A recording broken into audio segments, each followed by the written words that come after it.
ini hanya fenomena gunung es saja, artinya puncaknya yang baru kita kelihatan, tapi di bawahnya itu mungkin masih banyak lagi. Gitu. Oke.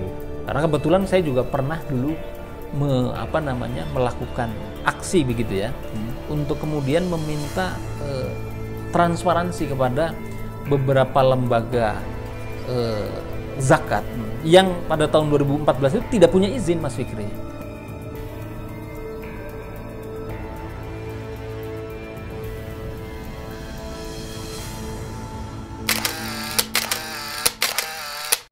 Assalamualaikum warahmatullahi wabarakatuh. Salam sejahtera bagi kita semua, sahabat JSLG sekalian. Kembali lagi bersama kami dalam program di JSLG Official, dalam program Nalar Hukum. Kembali bersama saya yang akan memandu acara ini sampai selesai. Oke, sahabat JSLG sekalian, selama 30 menit, kurang lebih 30 menit ke depan, saya akan memandu jalannya acara ini dan kita akan membahas mengenai fenomena filantropi di Indonesia. Apa sih, mungkin sahabat JSLG bertanya, apa sih filantropi itu? Nanti akan kita kupas tuntas secara mendalam dalam pembahasan kali ini. Dan adapun kita sudah kedatangan tamu spesial dalam hari ini pada sore kali ini, yaitu Bapak Mustoli Siraj, SHI MH, dan beliau juga kandidat doktor. Ya. Selamat sore. Selamat sore, Pak Mustoli. Mas Fikri. Ya, kami mungkin akan sedikit memperkenalkan kepada sahabat JSLG sekalian bahwasanya beliau adalah advokat dan dosen Fakultas Hukum, Fakultas Syariah dan Syariah Hukum UIN Syarif Hidayatullah Jakarta. Dan juga tentunya beliau juga sudah pengalaman dalam arti hubungan kebijakan persoalan kebijakan publik yang nanti tentunya akan beliau ceritakan secara umum. Jadi terkait fenomena filantropi ini beliau merupakan salah satu ahlinya lah di negara ini. Oke, Pak Mustoli, apa kabar? Baik, alhamdulillah Mas Fikri. Ya, Pak Mustoli, tadi kan kita sudah sedikit tadi saya sampaikan bahwasanya mengenai fenomena filantropi ini yang tentunya kita sudah tahu bahwasanya ada kasus yang sangat besar yang kemarin baru diungkap oleh beberapa media besar, yaitu terkait persoalan pengumpulan dana yang bermasalah. Lembaganya boleh disebut ya? Boleh saja kan. Sudah kemarin kan ada kasus lembaga ACT terkena masalah persoalan pengumpulan dana atau donasi yang jadi masalah. Nah, ini kan terkait dengan fenomena filantropi. Mungkin bisa dijelaskan secara umum Pak Mustoli terkait apa sih filantropi itu dan kaitannya dengan lembaga-lembaga yang menghimpun dana publik. Silakan Pak. Iya, terima kasih Mas Fikri. Jadi memang kalau kita bicara filantropi itu kalau kita sederhanakan itu sebagai kedermawanan gitu ya, kedermawanan sosial. Nah, di Indonesia ini menarik. Indonesia ini menjadi salah satu negara atau menjadi negara yang dianggap sebagai masyarakatnya itu paling dermawan sedunia. Nah, ini tentu patut kita syukuri begitu ya. Nah, aksi-aksi kedermawanan sosial ini saya kira punya pangkal sejarah yang cukup panjang ya di Republik ini begitu ya. Nah, maka itu secara garis besar sebetulnya filantropi ini kalau kita bisa bagi itu bisa menjadi dua arus besar. Yang pertama itu adalah filantropi kaitannya dengan yang bersifat non keagamaan begitu ya, bencana, kemudian soal kelaparan, soal pendidikan secara umum gitu ya. Yang kedua adalah filantropi yang kemudian basisnya itu adalah agama, ada kaitannya dengan keagamaan. Nah, kalau kita bedah sebagai praktisi hukum begitu ya, kalau terkait dengan kegiatan amal secara umum yang non agama itu diatur dalam Undang-Undang Nomor 9 Tahun 61 tentang penyelenggaraan penghimpunan uang dan barang PUB gitu ya. Yang kedua kemudian filantropi yang kemudian terkait dengan keagamaan itu ada undang-undangnya juga Mas Fikri, yaitu Undang-Undang Nomor 23 Tahun 2011 tentang pengelolaan zakat dan Undang-Undang tentang wakaf begitu ya. Nah, dalam perkembangannya kemudian ternyata kegiatan filantropi ini juga diatur oleh beberapa undang-undang yang lain. Misalnya terkait dengan kebencanaan gitu ya, yang di situ ada BNPB, Badan Nasional Penanggulangan Bencana. Kemudian ada undang-undang kesejahteraan sosial, ada undang-undang tentang fakir miskin. Nah, saya kira dari sisi itu kita bisa menarik kesimpulan bahwa kegiatan kedermawanan sosial ini kemudian memiliki peran yang sangat penting dan saya kira sangat mulia gitu ya, karena memang tujuannya adalah untuk mendorong mensejahterakan masyarakat yang kemudian membawa peran serta masyarakat untuk berpartisipasi. Karena apa? Karena resources negara, resources atau kemampuan daripada negara kita itu kan terbatas. Kalau semua kesejahteraan itu dihandle oleh negara, saya kira negara tidak akan kuat begitu ya. Nah, maka itu kemudian belum lagi ajaran-ajaran agama, khususnya kalau kita misalnya bicara agama Islam begitu ya, itu kan masalah filantropi ini kan menjadi perhatian yang sangat sangat ada penekanan yang luar biasa. Misalnya tadi ada zakat dan wakaf begitu ya. Belum lagi yang istilah ada infak, ada sodakoh dan seterusnya. Nah, maka dari sini kemudian muncul banyak sekali masyarakat yang kemudian tergerak untuk melakukan kegiatan-kegiatan filantropi yang kemudian dilembagakan. Maka kita mengenal misalnya ada yang bergerak di level pusat, ada yang dalam arti nasional, ada yang di level provinsi, ada di level kabupaten kota dan seterusnya. Nah, dalam perkembangannya memang fenomena munculnya gerakan filantropi ini saya kira banyak sekali ini. Saya tidak tahu ya jumlah persisnya. Tapi kalau kita lihat misalnya tadi ada yang tunduk dengan undang-undang PUB. Kalau filantropi pada umumnya yang tidak berbasis agama itu dia izinnya itu ke Kementerian Sosial, Kemensos. Nah, tapi kalau misalnya terkait dengan zakat itu sebetulnya dulu sih ada di Kementerian Agama, tapi kemudian ada namanya setelah terbit undang-undang tentang zakat tahun nomor 38 tahun 1999 kemudian diubah dengan undang-undang atau diganti dengan undang-undang 23 tahun 2011 itu kemudian memunculkan namanya Basnas, Badan Amil Zakat Nasional, dan itu berjenjang, ada Basnas pusat, ada Basnas provinsi dan kabupaten kota. Kemudian untuk wakaf juga dulu sebetulnya dipegang Kementerian Agama. Setelah terbit Undang-Undang Wakaf tahun 2006 gitu ya, itu tahun 2004 itu kemudian ada namanya BWI, Badan Wakaf Indonesia. Nah, ini kita melihat bahwa banyak sekali masyarakat yang kemudian bergerak mengumpulkan donasi dan kemudian disalurkan kepada publik. Nah, persoalannya adalah kemudian kalau kita misalnya kalau undang-undang zakat dan wakaf saya kira sudah cukup baik ya. Artinya ada sistem yang bagus, ada kemudian transparansi, bahkan di pasal 35 ayat 2 atau ayat 3 itu publik itu boleh melakukan pengawasan terkait dengan pengelolaan zakat. Pengelolaan itu menyeluruh, Mas Fikri. Dari mulai penghimpunan, kemudian pendistribusian sampai dengan penyaluran semuanya, bahkan kelembagaannya itu kita bisa awasi begitu ya. Nah, tetapi kemudian begitupun wakaf, ada BWI pusat, ada BWI provinsi dan seterusnya. Nah, yang problematis itu memang ketika kita bicara tentang filantropi dengan rezim Undang-Undang nomor 961. Kita sudah membayangkan kan dengan nomor atau tahun terbitnya undang-undang itu sendiri, kita sudah membayangkan itu undang-undang itu terbit di era kira-kira Orde Lama. Sudah lama banget. Dan ingat, itu cuma 9 pasal, Mas Fikri. Memang nanti ada turunannya, ada PP nomor 29 tahun 80 gitu ya. Yang kemudian menerjemahkan itu. Tapi ini menjadi problematis dan kemudian kegiatan-kegiatan filantropi ini saya kira memang harus dikontrol. Dan munculnya mencuatnya katakanlah kasus ACT, aksi cepat tanggap ini saya kira harus menjadi momentum bagi kita bersama untuk memperbaiki sistem filantropi kita. Nah, artinya ini harus menjadi, karena suara-suara untuk melakukan revisi undang-undang gitu ya terkait undang-undang PUB ini sudah sangat lama sebenarnya, tapi entah kenapa kemudian macetnya di mana ini belum pernah direvisi. Sehingga apa? Yang terjadi dalam kasus ACT bisa saja juga terjadi pada lembaga-lembaga lain. Bahkan saya dugaan saya adalah ini hanya fenomena gunung es saja. Artinya puncaknya yang baru kita kelihatan, tapi di bawahnya itu mungkin masih banyak lagi gitu.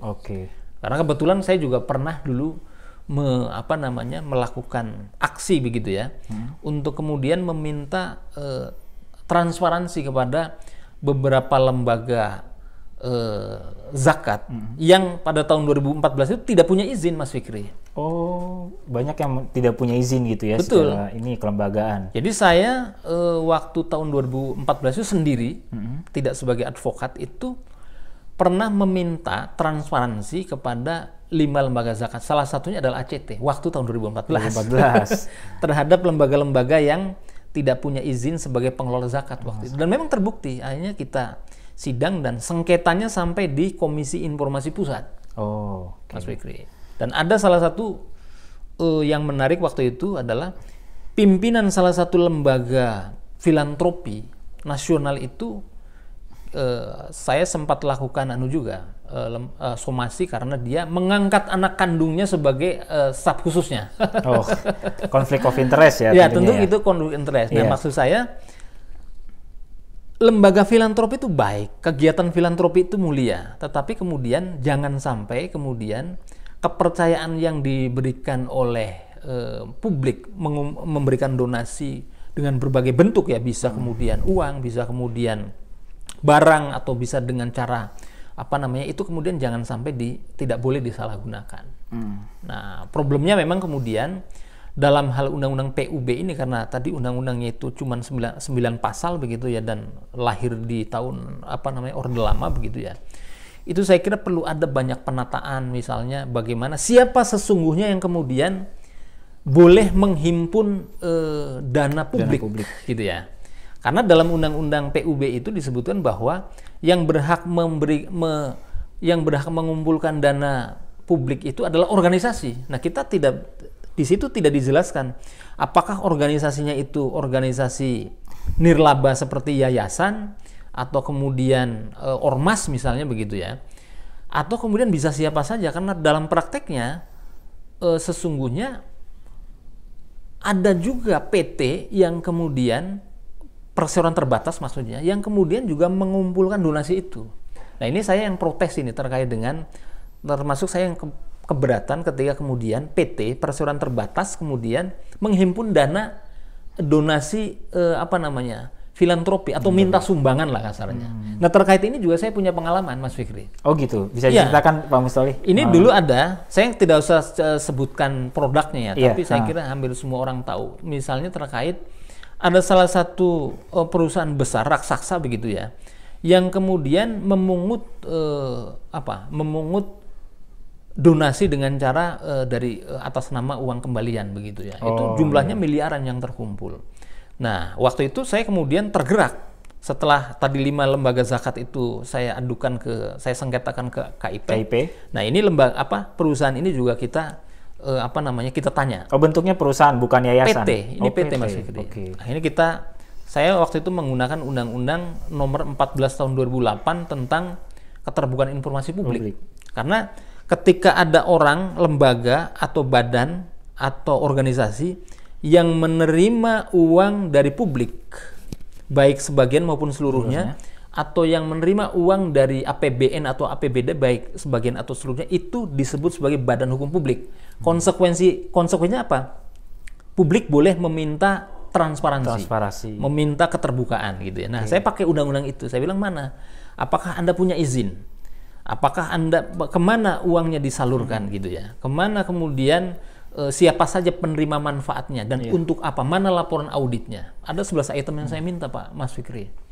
Nah, waktu itu dijawab tapi saya anggap tidak serius. Nah, akhirnya kemudian bersengketa di KIP, kemudian saya menang dalam arti permintaan saya dikabulkan. Kemudian saya digugat balik di Pengadilan Negeri Tangerang sampai kasasi ini perkaranya.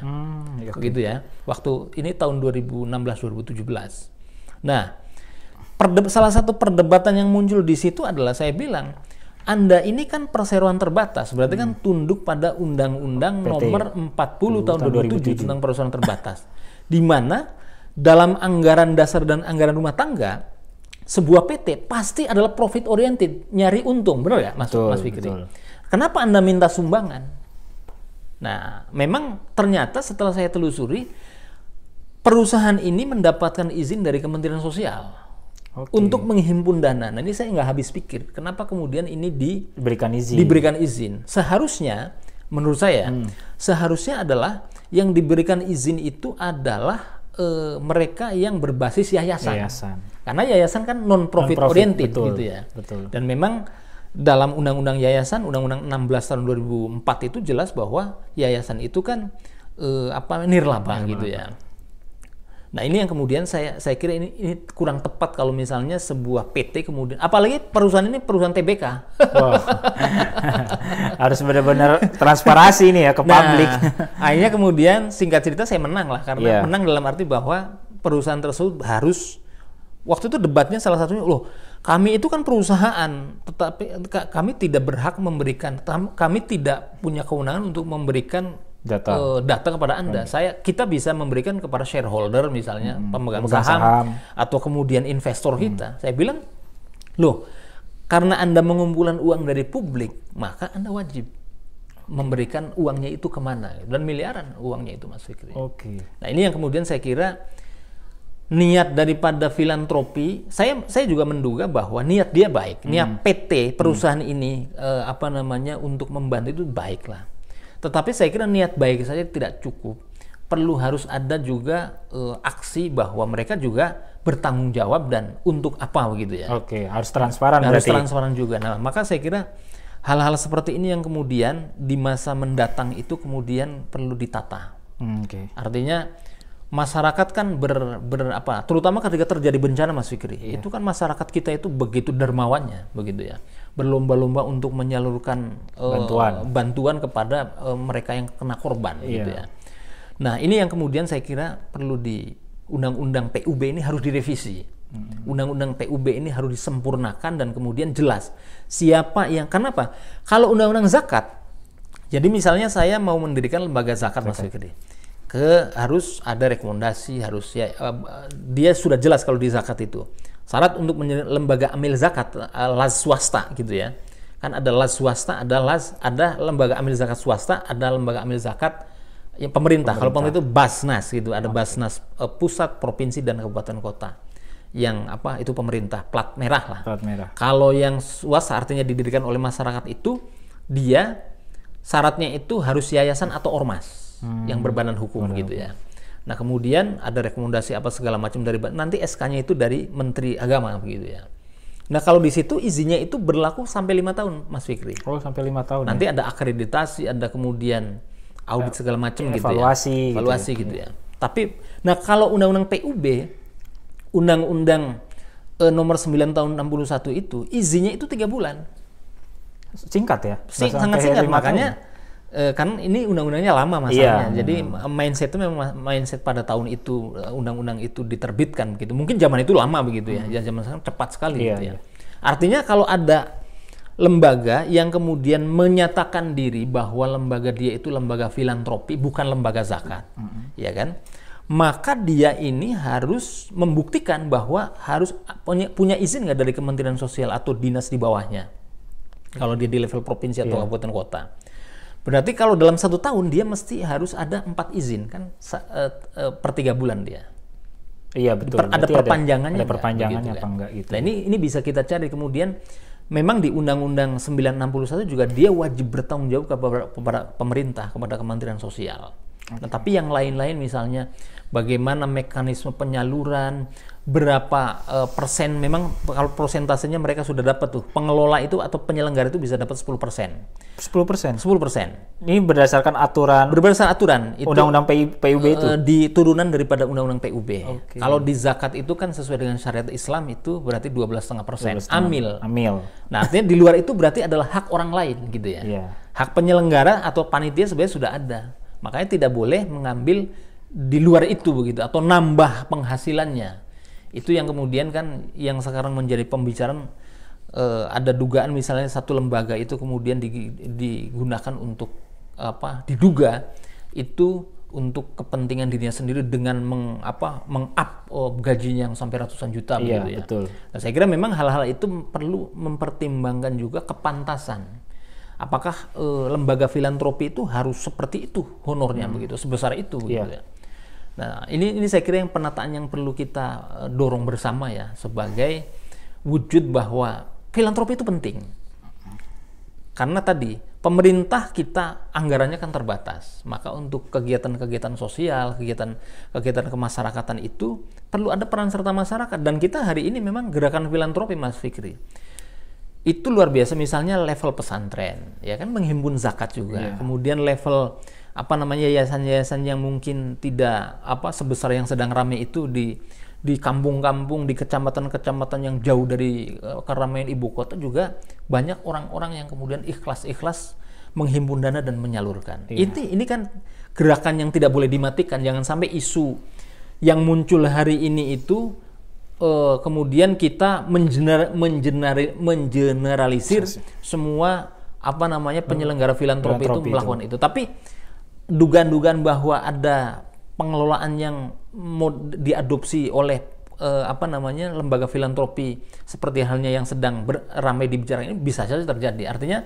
memang ada gejala juga bahwa ketika mereka yang sudah mengelola uang yang sangat besar itu diputar lagi di situ gitu ya. Mendirikan unit-unit usaha yang muter akhirnya orang-orang di situ.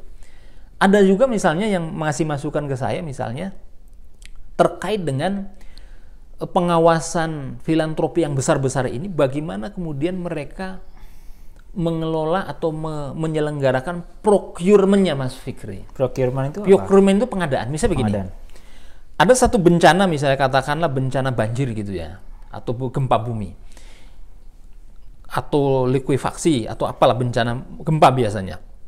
Ketika kemudian gempa bumi, itu kan butuh ada satu yang mendasar, itu kan harus membangun hunian sementara, huntara biasa disebutnya gitu ya.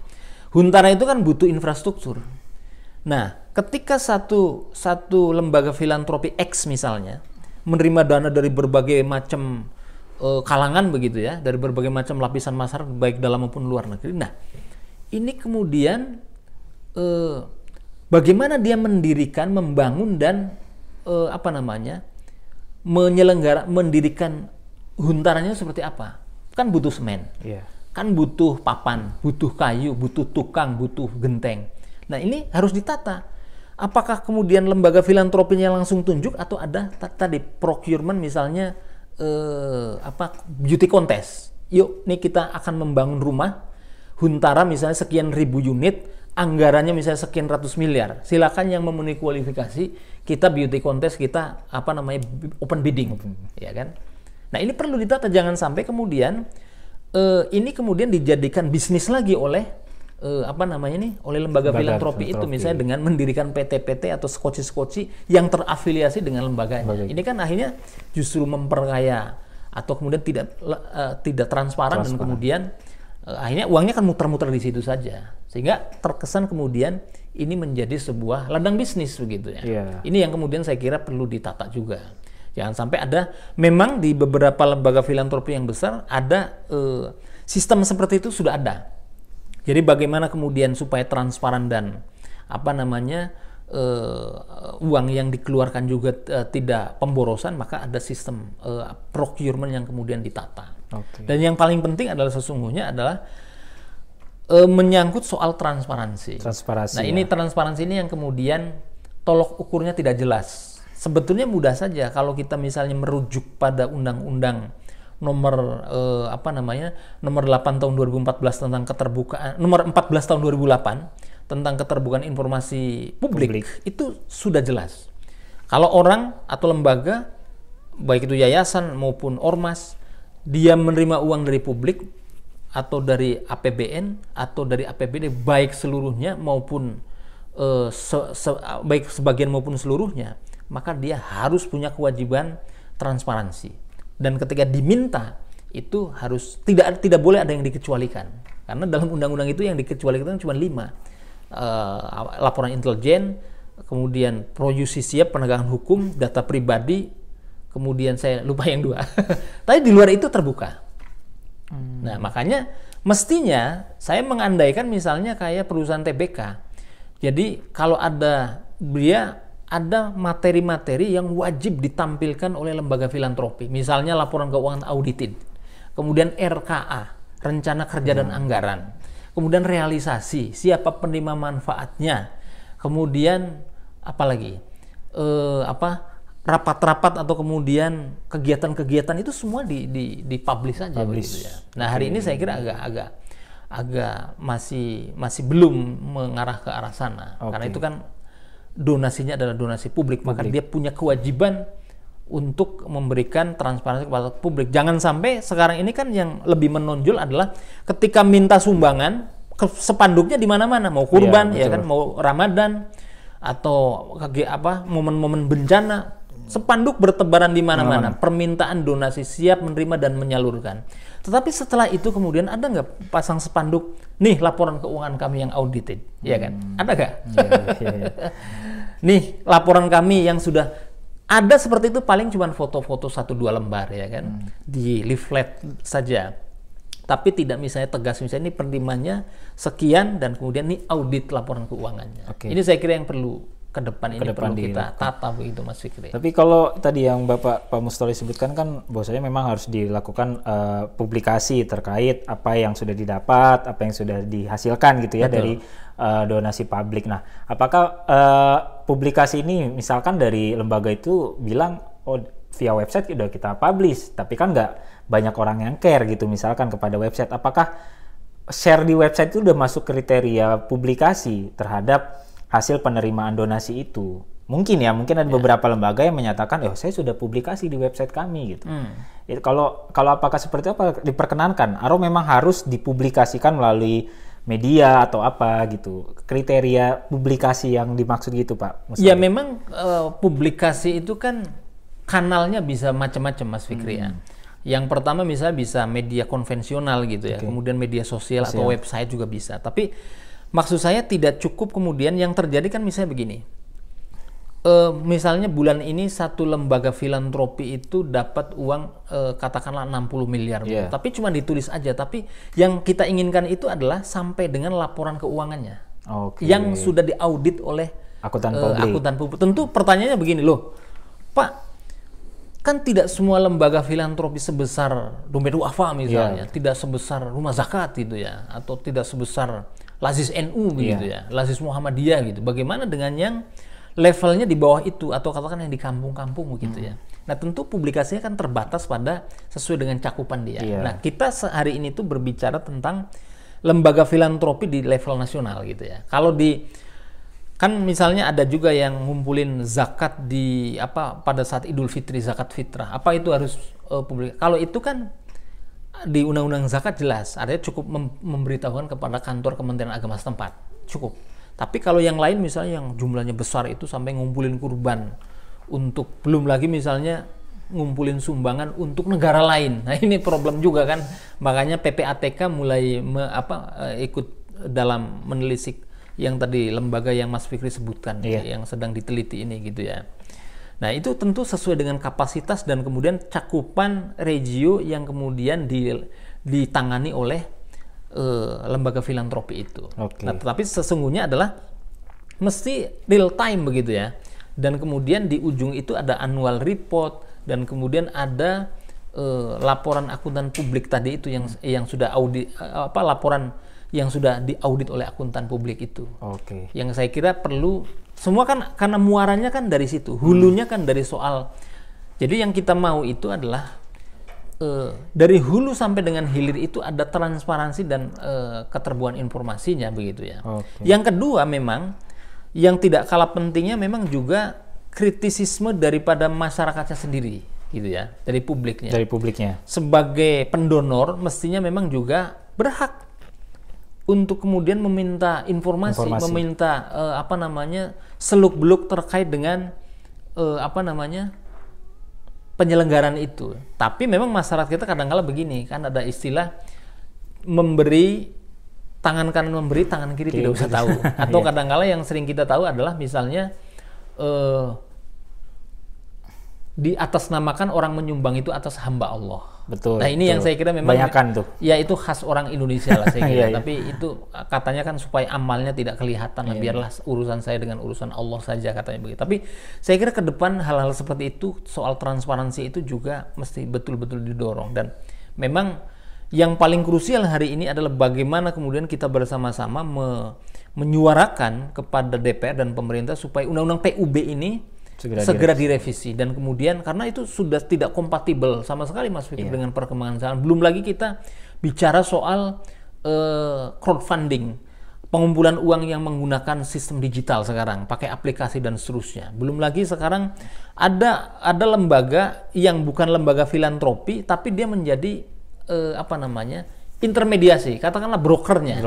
Jadi antara pengumpul, dia tidak mengumpulkan, dia bukan lembaga filantropi, tapi dia menyediakan lapaknya. Lembaga filantropi nanti menggunakan aplikasi dia, dan kemudian dia menggait dari masyarakat donasinya. Nah ini sudah terjadi.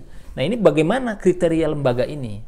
Apakah dia juga bagian filantropi yang harus punya izin dan harus yayasan, atau boleh PT misalnya, boleh perseroan terbatas? Nah ini tantangan-tantangan seperti ini yang saya kira segera harus dijawab oleh pemerintah, pemangku kepentingan. Begitu kira-kira Mas Fikri. Siap, ini sangat detail dan sangat mendalam pembahasan mengenai filantropi ini ya, sahabat JSLG sekalian. Jadi mungkin ini aja sahabat JSLG, terakhir nih mungkin yang akan kita bahas terkait dengan fenomena lembaga filantropi ini. Mungkin harapan Pak Mustoli ini ke depan mengenai yang tadi, selain pembaharuan regulasi, kemudian ini kita melihat dari sudut pandang konsumen lah.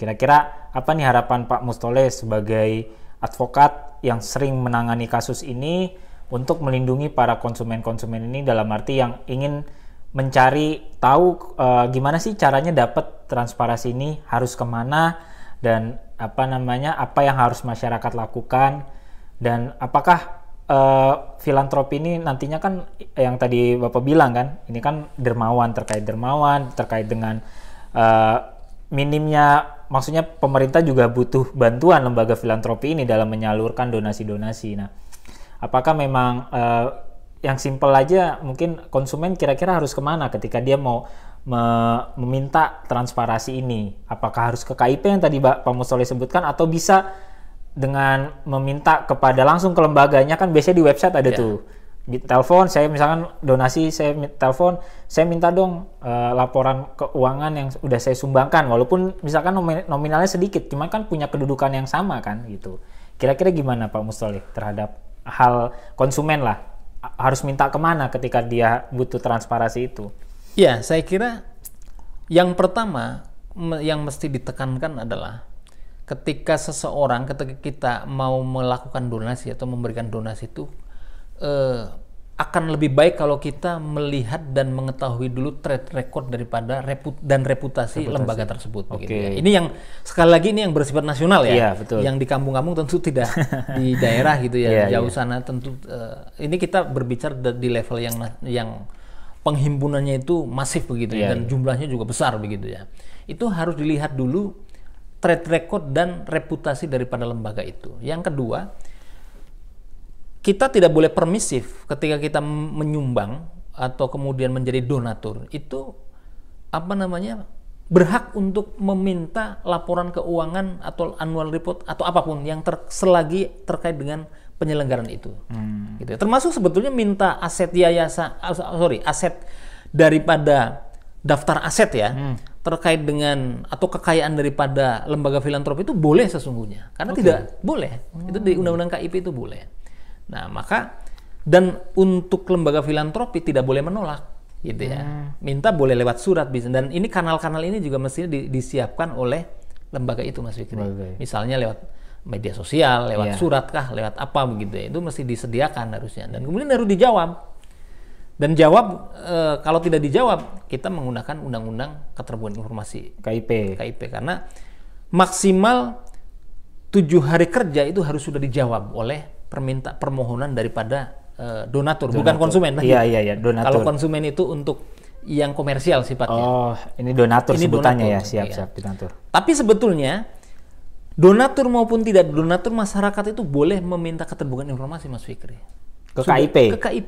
Ke lembaga yang filantropi itu. Karena ini. Dia kan tadi di Undang-Undang KIP itu jelas bahwa kalau sebuah lembaga, perseorangan atau yayasan atau ormas atau perkumpulan, dia menerima uang dari publik, sumbangan atau kemudian APBN atau APBD baik seluruhnya atau sebagainya, dia menjadi badan publik. Kategorinya seperti itu. Nah maka wajib menjawab. Nah kalau Kalau misalnya dimintai keterbukaan informasi tidak dijawab atau tidak diberikan, nah itu tanda tanya nih, lembaga ini mesti mulai kita kuda-kudanya harus kuat nih. Ini berarti apa namanya, lembaga ini patut kita pertanyakan begitu ya. Kalau tidak disuratin sekali lagi, kan 2 kali. Iya. Namanya keberatan, mengajukan keberatan karena surat permohonan kita tidak ditanggapi. Nah, baru setelah itu dibawa ke komisi informasi. Bisa di pusat, bisa juga ada yang di daerah. Oke. Kita sengketakan boleh. Nah, tapi saya kira semestinya lembaga filantropi itu tidak perlu menunggu disengketakan begitu ya. Artinya memang kan yang diminta itu juga ya seputar kegiatan filantropi, bukan yang lain-lain begitu ya. Itu saya kira yang kemudian, maka ke depan saya kira pun ada satu isu lagi sebetulnya, ada terkait ketenaga kerjaan daripada lembaga filantropi itu, Mas Fikri. Karena saya dengar misalnya karena lembaganya itu adalah kedermawanan sosial, maka tenaga kerjanya itu adalah relawan. Dan kemudian relawan bertahun-tahun yang kemudian secara kesejahteraan sebagai karyawan itu tidak kurang diperhatikan. Itu juga satu isu lain yang saya kira penting untuk dibahas juga begitu ya. Tapi yang jelas bahwa gerakan filantropi itu harus kita dukung. Dan itu penting karena tujuan filantropi hakikatnya adalah untuk mendorong kesejahteraan yang tidak bisa ditangani seluruhnya oleh negara. Nah, maka saya kira perlu adanya penyempurnaan regulasi, penyempurnaan tata kelola terkait dengan penyelenggaraan atau kegiatan-kegiatan filantropi. Gitu, Mas. Baik, terima kasih Pak Mustoli atas pemaparannya. Sudah kurang lebih setengah jam lebih nih kita bahas, nggak terasa. Dan alhamdulillah mungkin ini masih akan ada sesi selanjutnya kali ya, karena ini masih baru sekedar kulitnya. Butuh ini pembahasan lebih lanjut lagi nih. Nanti di episode selanjutnya mungkin akan kita undang lagi beliau. Dan juga mungkin sahabat JSLG sekalian, terkait pembahasan kita mengenai fenomena lembaga filantropi ini, nanti sahabat JSLG sekalian bisa komentar mau pro maupun kontra di kolom komentar kami, kanal YouTube kami. Dan sekali lagi kami mengingatkan bahwasanya jangan lupa di subscribe, like, dan komen serta share ke jaringan media sosial sahabat JSLG sekalian. Dan juga mungkin nanti kalau ada yang pengen tanya lebih lanjut ke beliau, bisa langsung hubungi beliau ya. Instagramnya ada kan, Pak Mustoli Siraj, nama Instagramnya. Nanti bisa di chat aja kalau emang misalkan ada sahabat JSLG sekalian yang mau tanya-tanya seputar filantropi ataupun masalah sengketa publik ya, Pak Mustoli ya. Kan tadi sudah kita banyak bahas mengenai apa aja sih cara melaporkan gimana, cara minta transparansi gimana.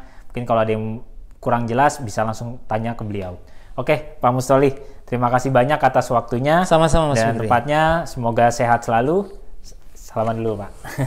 Terima kasih sahabat JSLG sekalian. Sekali lagi saya mengingatkan jangan lupa subscribe, like, komen, dan share ke jaringan media sosial sahabat JSLG sekalian. Jangan lupa, jangan bilang melek hukum sebelum nalar hukum. Wassalamualaikum warahmatullahi wabarakatuh. Waalaikumsalam warahmatullahi wabarakatuh.